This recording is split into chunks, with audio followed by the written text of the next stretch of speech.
But a quick overview, we've got the center handle here, and this clamps to the bottom gimbal, but this top bar comes apart in several pieces. So you've got this section here on the side that just screws in, and then you've got these handles on the side that clamp in place. To unlock the gimbal, there's a screw up here at the top, and then you rotate this sort of bayonet mount. So you just loosen this, and then the frame comes apart. They do sell this in this mode, which they call the MINI3 Air, I believe, and this is designed to mount under a drone, so you can use this gimbal on a drone. I haven't seen how you mount it to the drone, but they do sell it in that configuration. The biggest difference with the MINI3 compared to the MINI2 is it now incorporates the encoders. So as I mentioned before, this is something that every SBGC gimbal is striving for. CameTV has several models of gimbals that have encoders, and other companies are starting to implement that as well. But that is really what is driving the stability of all the new gimbals. So the Mini series has been upgraded. So instead of the MINI2, now you have the MINI3 with the encoders built in. So it's going to be a lot more stable, a lot more battery efficient, and I believe a little bit more power. So taking a look at it, you still have your USB and you have a external remote input here. Your battery comes up off the side, similar to the Argo. All your adjustments are very similar to the Argo. You've got a clamp here, fine tuning here.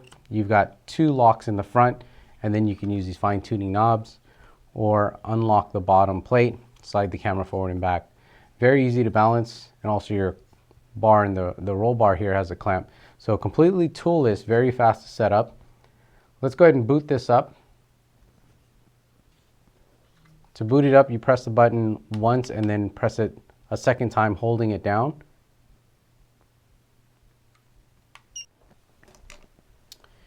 All right, so now we pick up the gimbal. We should be in mode 1. As you can see, we have a follow on our tilt. We also have follow on our pan. And then mode 2. You see we have no follow on our tilt, so we can actually rotate this frame.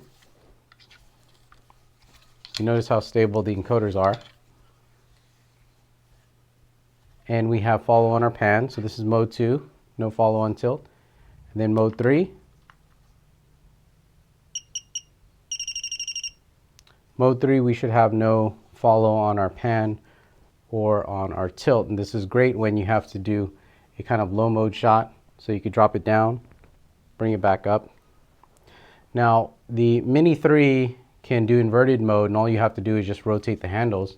So you just flip this over, you go right into inverted mode, and then all our profiles still work. So if we go to profile 1, we still have our tilt, and we still have our pan. And then 2, once again, we have no follow on our tilt, but we have follow on our pan.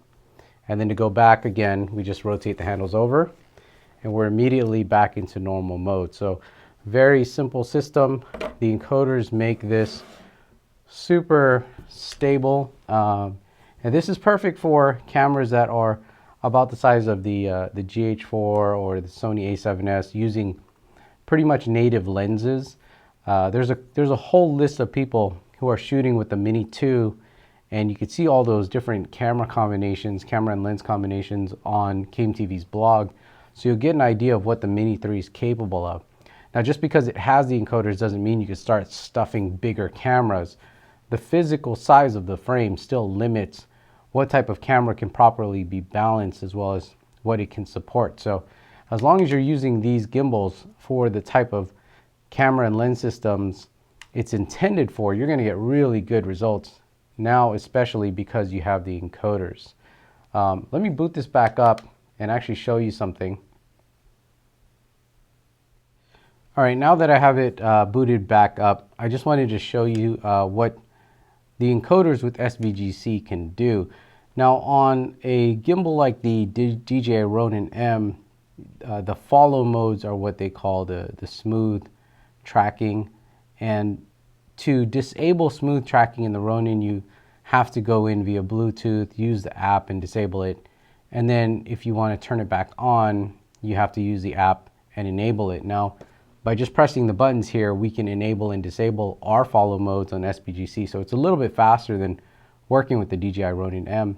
Now, another thing that the encoders can do is, with the Ronin M and smooth tracking, if you wanted to do a low mode shot, normally what you do is you kind of hold the gimbal and you kind of tilt it back so that you can tilt your camera upwards as you're walking. Now you notice this is kind of the angle that you'd have to hold it. If you don't have the thumbstick already on the Ronin, you have to set your angle. Now with the encoders on SBGC, if I wanted to point this upwards, all I have to do is grab the camera, point it, hold it for a second or so, and then I have a new position. And then I can actually just hold it like this and walk, and the camera will maintain that same angle. So it's resetting the home position basically on encoders. Once again, if I want to reset, I just hold it for a second, and that's going to be my home position.